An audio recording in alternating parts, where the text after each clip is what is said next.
Hola, buenos días. Bienvenidos a Ingeniando, donde la ingeniería se mueve. Hoy estamos con Luis Soriano, ingeniero industrial, que ha estado muy involucrado tanto en el Colegio de Ingenieros como en el desarrollo de la profesión de ingeniero industrial. Bienvenido, Luis. Hola, buenos días, muchas gracias.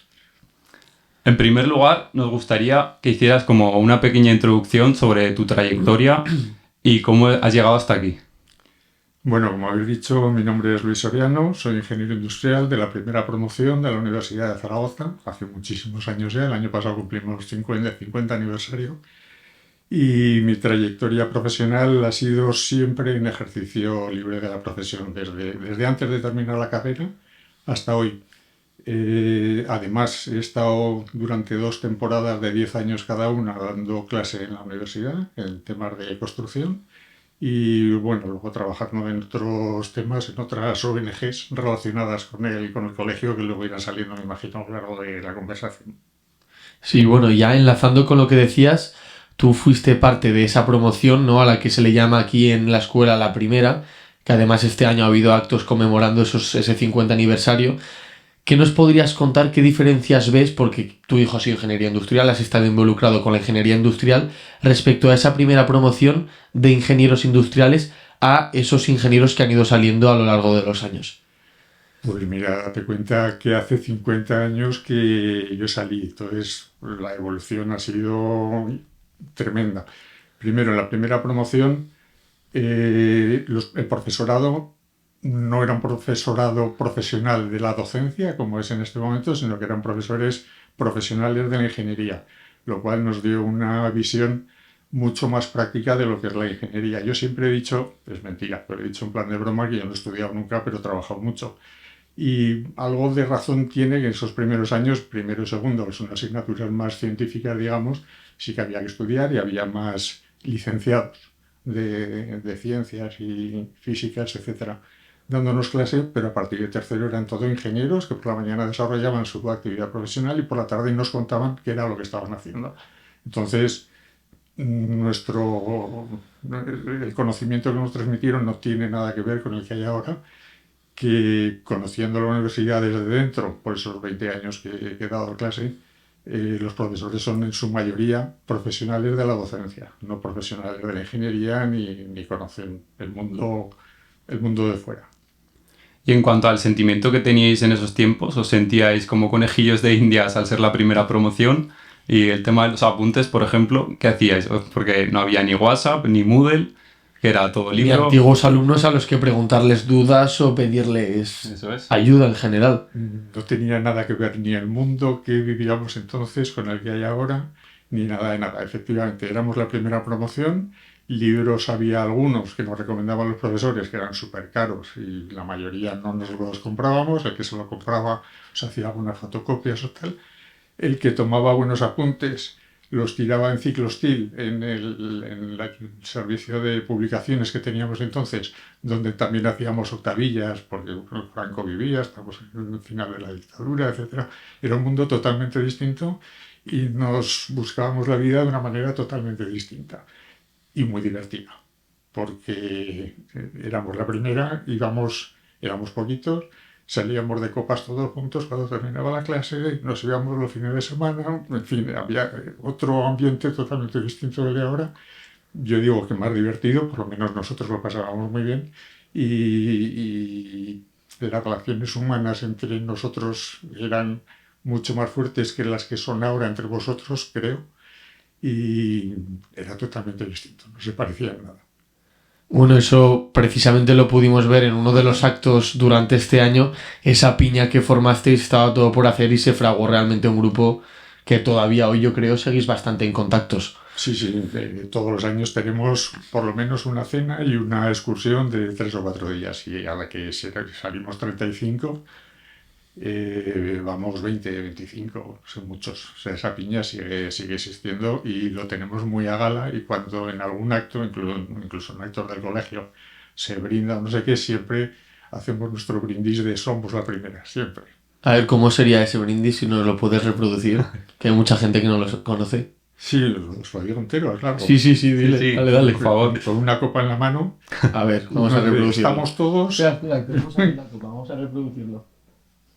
Levantamos la copa. Estamos todos, vosotros contestáis, estamos. Estamos. Caballeros, somos. Somos. A las mujeres, amamos. Amamos. Con los hombres, nos batimos. Nos batimos. Bebió nuestro padre Adán, bebió. Bebió. Y nuestra madre Eva también bebió. También bebió. Dios, que con su eterna bondad siempre borracho nos tiene, será porque nos conviene. Alcoholeto. Ese es el brindis completo que hoy en día, pues seguramente estaría muy mal visto porque tiene ciertas connotaciones machistas. En aquella primera promoción no había ninguna mujer, éramos todos chicos. Entonces, y era otro momento, otra historia. Y mirando un poco en retrospectiva, ¿qué es lo que más te sorprende de aquella primera promoción? Las asignaturas que teníais, cómo se daban las cosas, porque por ejemplo ahora estamos muy acostumbrados a dar en una asignatura programas de ordenador, AutoCAD, cualquier cosa de diseño, programación. En esos tiempos, ¿qué es lo que ves? Y dices, no entiendo cómo podíamos llegar a hacer esto. Pues, por ejemplo, el primer ordenador personal que vino a Zaragoza lo compró la Escuela Técnica Superior de Ingenieros Industriales de la Universidad de Zaragoza, que se llamaba entonces. Y era un ordenador que cualquiera de los teléfonos que tenemos hace 100.000 veces más cosas, y tenía una línea de display. Y había un profesor muy bueno en aquel momento que a los que quisimos nos enseñó a programar. Entonces, pensar que era el año 76, 1976, a mitad del siglo pasado, que digo yo muchas veces. Entonces aquello es sorprendente.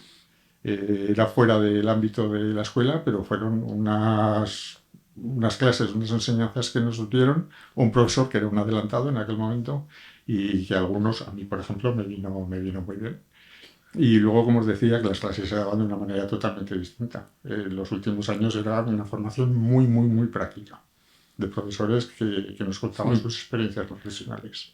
Y bueno, cambiando de tercio, nos has dicho que te has dedicado la mayor parte de tu vida profesional al ejercicio libre de la profesión del ingeniero industrial. Uh-huh. Si nos puedes hacer una síntesis, porque lo oímos mucho y hay gente aquí que quizás nos escucha y no son ingenieros industriales, una síntesis de qué es ese ejercicio libre y para qué sirve y qué aporta a la sociedad. Es imposible hacer una síntesis de un campo profesional que tenemos los ingenieros industriales amplísimo. Siempre decimos que somos tenemos una formación generalista y un ámbito multidisciplinar y podemos trabajar en infinitas cosas.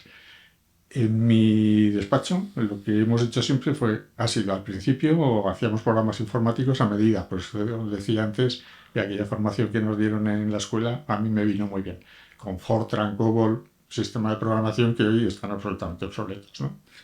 Luego pues hemos hecho mucho cálculo de estructuras, muchos proyectos de protección contra incendios cuando se empezó a mover el tema de incendios en Zaragoza a raíz de todos los incendios, aquellos que hubo el Corona Dragón, Tapicerías Conafonte, etc. Y luego hemos hecho, pues según la etapa, muchísimas cosas, desde un proyecto de apertura de una peluquería a hacer grandes centros, a construir grandes centros, a construir y asesorando al promotor en todo lo que él quiere, desde la compra del terreno, por supuesto pedir los estudios geotécnicos, analizarlos y ver qué cimentación tiene que haber, analizar qué es lo que quiere el promotor y hacer una factoría a su medida para que su fabricación o lo que haga lo pueda hacer bien, construir con todos los gremios que a lo largo de todos los años pues tienes un equipo de gremios de todo, desde movimiento de tierras, prefabricados, cubiertas, todo. Pues construir todo esto y al final entregarle las llaves al promotor del ciclo completo. Entonces, el ámbito profesional, ese es el mío, pero hay muchísimos más ámbitos profesionales en el ejercicio libre. Hay gente que se dedica a energía, gente que se dedica a seguridad y salud exclusivamente, gente que se dedica a mil campos de los que podemos trabajar, que son infinitos. Ya que has mencionado también el tema de seguridad, hemos visto que has estado muy involucrado en la ESIA. En concreto, has estado como presidente. Uh-huh. ¿Nos podrías contar qué es esto y para qué sirve? Sí, AESIA es la Asociación de Entidades de la Seguridad Industrial de Aragón. ¿Por qué nació esto? Porque la administración no, a ver cómo lo digo sin que nadie se sienta herido, no cumple con los deberes que tiene. Por ejemplo, en seguridad industrial, el Gobierno de Aragón, el Departamento de Industria, tenía o tiene la obligación de controlar los proyectos que se hacen de controlar las instalaciones que se hacen, de controlar las revisiones periódicas que se hacen, etcétera, etcétera. Por muchos motivos, uno es falta de personal, otro es falta de dinero de la propia administración, esto no lo estaba haciendo.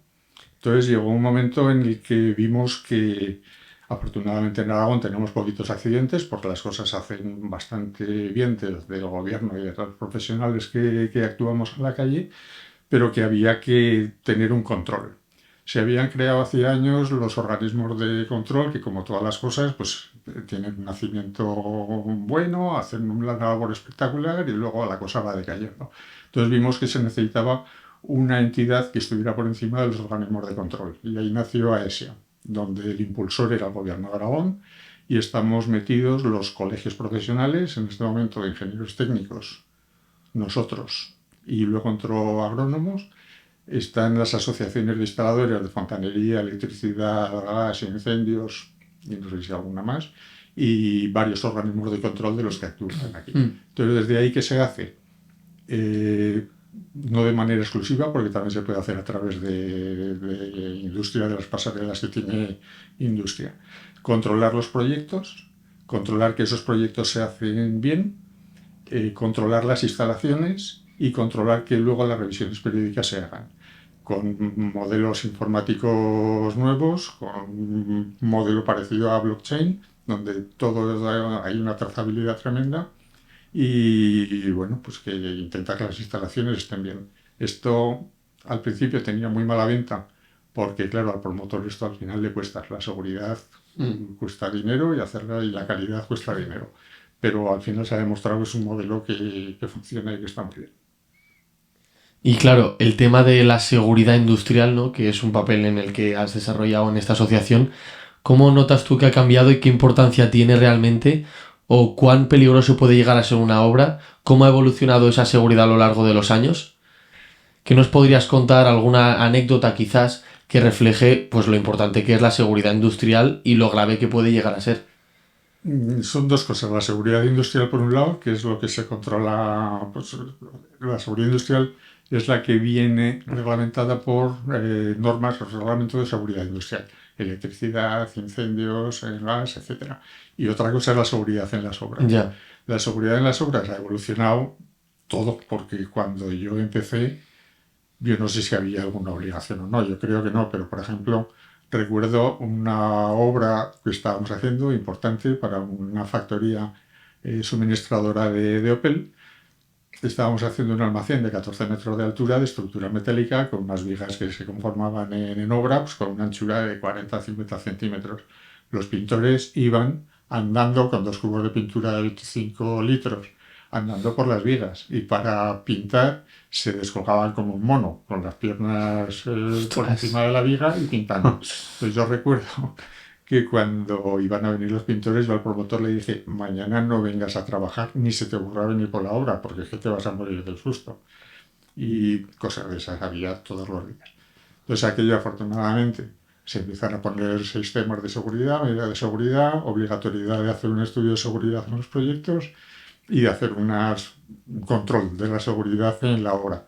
Pero a pesar de todo, los propios trabajadores son los que muchas veces no quieren utilizar las medidas de seguridad. Dicen que con un arnés, que se tropiezan con el arnés y tal.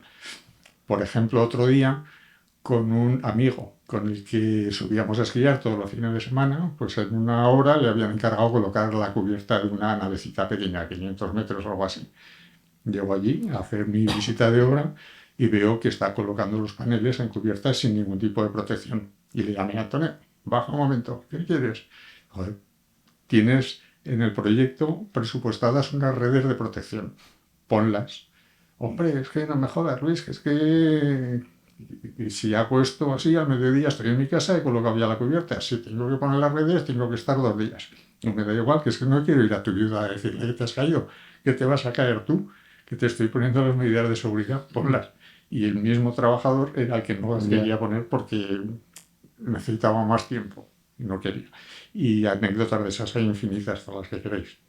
Y hablando un poco de medidas y sistemas de seguridad, en cuanto a la normativa, que es algo que en España la verdad que hay bastante, ¿Crees que a día de hoy es correcta, que es demasiada, o crees que todavía le queda mucho camino por realizar? En este país está todo regulado y yo creo que la normativa es excesiva. Es tan excesiva que los propios profesionales que estamos en el tema es prácticamente imposible conocerla toda y por lo tanto muchas veces estamos fuera de norma. Pero hay un problema mucho más gordo que ese y es que estamos haciendo las obras sin ningún tipo de licencia. ¿Por qué? Porque una licencia aquí en el Ayuntamiento de Zaragoza, por ejemplo, cuesta un año el conseguirla. ¿Tú crees que un industrial puede esperar el momento que decide hacer una inversión un año a ponerse en marcha para hacer una obra? No.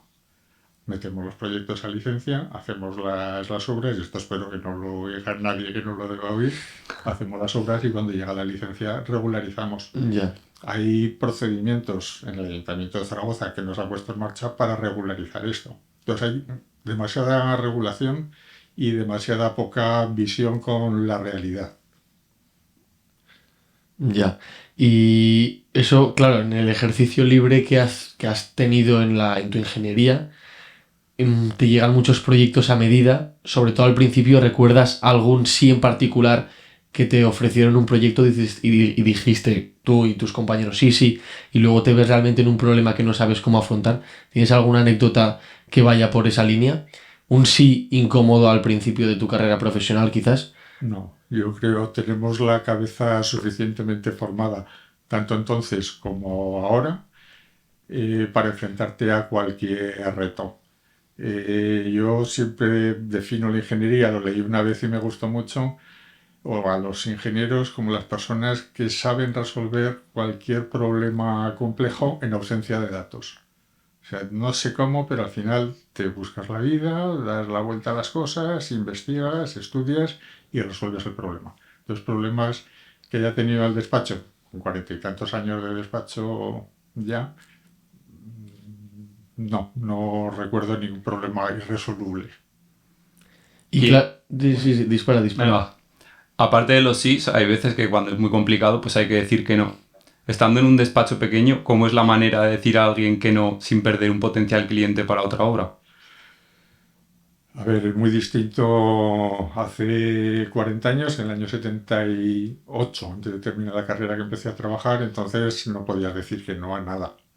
En este momento digo, tengo suficiente trabajo y lo estoy pasando lo suficientemente bien con el trabajo que tengo como para decir que no a las cosas que no me apetecen. A mí yo en este momento debería estar jubilado ya y sigo trabajando. ¿Por qué? Porque lo paso bien. Entonces puedo decir que no a todo lo que no me guste. En tiempos anteriores, pues hay temporadas, evidentemente, en tantos años hemos pasado un montón de crisis, hemos pasado un montón de historias. Hay temporadas en las que no se podía decir que no a nada. Que esto que puedo cobrar 300 euros, pues voy a por ello. Me cueste lo que me cueste, porque es que a lo mejor no tengo otra cosa y para estar mano sobre mano, es prefiero hacer algo que no rente, ¿no? Y bueno, ahora cambiamos de tercio. Sabemos que has sido decano del Colegio de Ingenieros Industriales de Aragón y La Rioja. Cuéntanos un poco esa etapa. ¿Qué es cómo te surgió la oportunidad? ¿Cómo te lo propusieron? ¿Cómo decidiste emprender esta aventura? Bueno, no sé si es una oportunidad o no, claro, no me arrepiento de nada. Yo siempre he sido una persona muy crítica y que he dicho lo que pensaba. Unas veces sé que es inconveniente y otras veces pues no tanto. Pero había un decano en aquel momento que me dijo, oye Luisito, ya vale de criticar positivamente, me lo dijo tal cual, al colegio y haz algo por él. Y yo, pues lo que tú me digas. Dice, pues ¿por qué no te metes en la junta? Y ¿eso qué significa? Y dice, es una reunión cada mes, un par de horas, luego nos vamos a cenar y tal, y bien. Y bueno, pues es atractivo. Visto así, Sí, es atractivo. Y Luego no es eso para nada. Este decano que todo el mundo decía que no sabía delegar, a mí el ejercicio libre me lo dio el primer día y dice, el ejercicio libre para ti y encárgate tú de desarrollar en el colegio lo que haga falta y tal. No solamente en el colegio, sino en el consejo de colegios que tenemos en Madrid. Bueno, ese fue el principio. Estuve 4 años de vocal, luego 4 años de vicedecano, 8 de decano y luego ya he ido bajando. ¿Qué es lo que hemos hecho aquí? Pues todo lo que, aparte de la vida diaria, intentar que los trabajadores, los colegiados y los clientes de los colegiados se sientan atendidos, pues defender la profesión, que es lo fundamental del colegio, bueno, pues tener presencia en la sociedad, etcétera, etcétera, lo que decimos siempre. En mi casa siempre me decían, ya te vas a la ONG, porque aquí vienes de manera absolutamente altruista. Esto es una organización sin ánimo de lucro, los únicos que cobran son los trabajadores. La Junta de Gobierno, pues venimos porque nos gusta y porque creemos que hay que hacer algo por la profesión, ya que el colegio también nos devuelve muchas cosas, ¿no? Entonces esta es una de mis ONGs y donde le paso muy bien. Me ha venido muy bien como contrapunto a mi vida profesional. En la construcción estamos lo peor de cada casa, lo he dicho siempre, el más bruto de la casa está en la construcción, el más tarambana está en la construcción y estamos lo peor de cada casa. Entonces esto me ha venido muy bien como contrapunto, conocer otro tipo de personas, otro tipo de personas muy interesantes y una época muy agradable y que sigue siendo. Y ya un poco más en lo práctico, ¿cómo es el día a día como decano de un colegio? ¿Cuánto tiempo requiere? ¿Requiere moverse, venir aquí a las oficinas? ¿Se puede hacer un poco desde casa? ¿Gestiones? Pues depende de quién sea el decano y lo que tenga que hacer.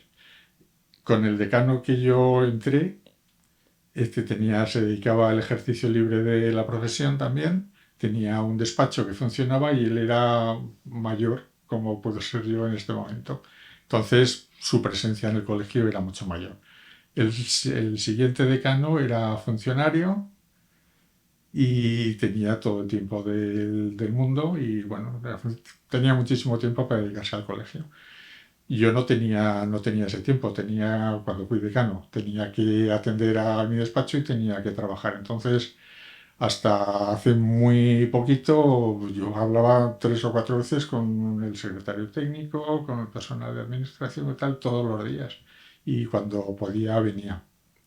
Y aparte de ser decano de aquí, los viajes a Madrid, al Consejo, que bueno, pues todos los meses, un par de días, se pasaban allí.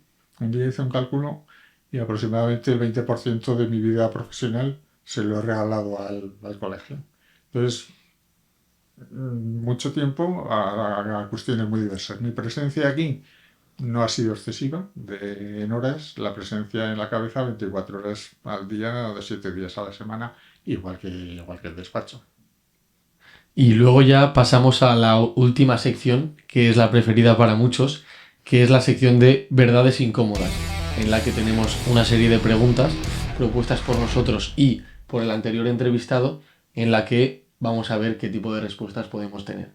La primera es, ¿cuánta de verdad hay con los sellos de calidad de las empresas para diferenciarse y cuánto es puro papeleo que no muestra realmente la realidad de las empresas? A ver, yo os puedo decir desde mi mundo. El sello de calidad, una ISO 9000, no quiere decir que haga las cosas bien, sino que las hace siempre igual. Si quieres hacer basura, puedes tener una ISO 9000, pero tu basura va a salir siempre exactamente igual. Entonces, hay que cogerlos con cierto prejuicio, los sellos de calidad. Y bueno, la otra pregunta es, ¿alguna vez has tenido que decir que sí a un proyecto, ya sea porque es de un amigo o de una persona muy cercana a ti, a quien no le podías decir que no, pero en tu cabeza pensabas que el proyecto no tenía ningún sentido? No, yo he sido... A ver, me han propuesto muchas veces hacer proyectos o personas cercanas a mí o no cercanas y yo primero he intentado dar una visión profesional del tema. Recuerdo en Luesia, un señor que tenía un taller de reparación de tractores y necesitaba, no sé el qué, no me acuerdo qué era, y quería hacer un proyecto. Yo, pero que no necesita hacer un proyecto para esto.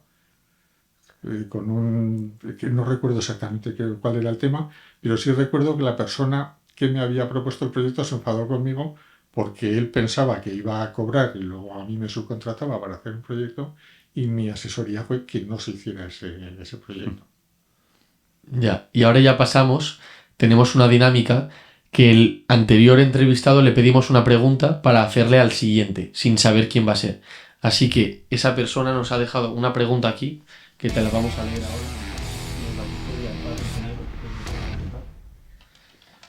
Y la pregunta es: ¿cuántos compañeros de promoción han terminado en trabajos fuera de la ingeniería?